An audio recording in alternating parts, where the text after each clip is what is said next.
The Rescue Mission of Roanoke helps our most vulnerable come off the streets and find jobs and move toward financial security. This morning, Lee Clark, the CEO of the Rescue Mission of Roanoke, joins us to share how they help people become financially independent as well as secure. Good morning. It's always great to see you. It is good to see you too. So good to be here. I know. It's been a while. Yeah. It's been a while. So let's begin with, what are some of the ways that the Rescue Mission is working with its guests to work towards financial independence and security? You know, one of the first steps is often just helping somebody get their ID, so that they can prove they are who they say they are. And that opens doors for so many things.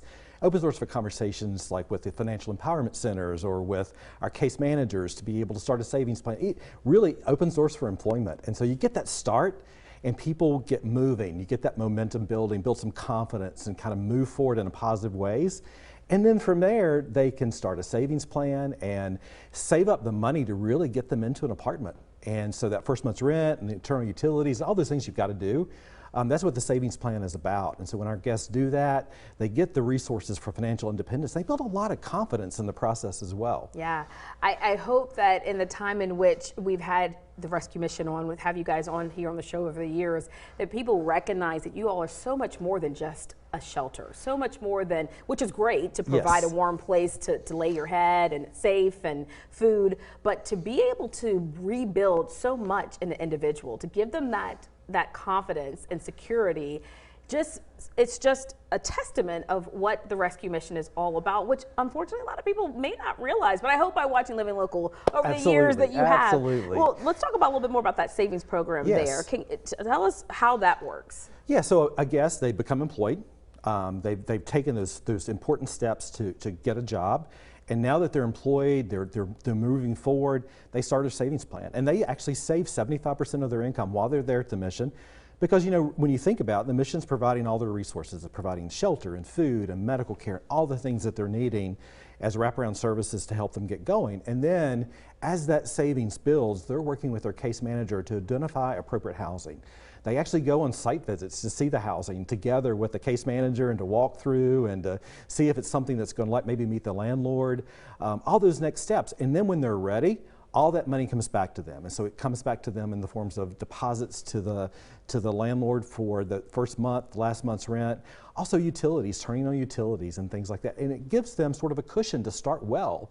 And the idea is that we want them to start well so they finish well. We don't want them to run into a crisis 3 months from now and then have to come back to the mission for shelter. We want to set them up well for success. Let's talk a little bit more about that success. What other programs do you all do or other resources that you provide guests to set them up for success? Absolutely. I think one of the things really to emphasize, we don't do this alone. We work with so many different partners, and a great example are the Financial Empowerment Center through Roanoke City and Freedom First.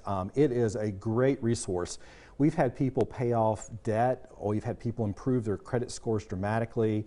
All of that, again, sets them up for success in life so that they can become employed and they can get housing.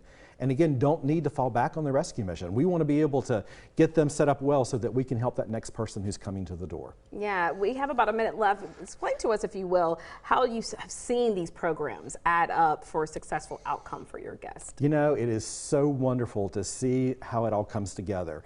Jobs for Life is another program where people are actually mentoring folks, helping them get connected to jobs and really just work through what it means to fill out an online application and help them with that, or practice doing an interview and the kinds of answers that you might give, or maybe even having to explain that you've had a gap in your employment history, or your permanent address is there at the Rescue Mission right now, and so helping them navigate through that and helping employers be receptive to that. It's all about really, again, getting that person into success in life and stability and positively moving forward. Yeah, it is extraordinary. If you've never gone to the Rescue Mission to volunteer, you truly need to just see for yourself how you all are just creating a new life for so many people. It is not only just been an honor to learn and to give and to gather so much great information from you all, but having gone on the tour and learning for myself, it's mind-boggling and so refreshing to know that we have this incredible resource right here in our community. Yeah, that's a great point. I just invite folks to go to rescuemission.net, learn more, sign up for a tour, sign up to volunteer, and ask us questions. Yeah. We invite that. We just need your help, and we'd love for people to come be a part of what we're doing. Yeah, well, we want to make sure we keep doing what you're doing. Absolutely. So yes, make sure you help however you can. Lee, it's been a pleasure. Thank you so much for being such a fantastic partner with us here at Living Local over the years. Absolutely. Thank you. Thank you.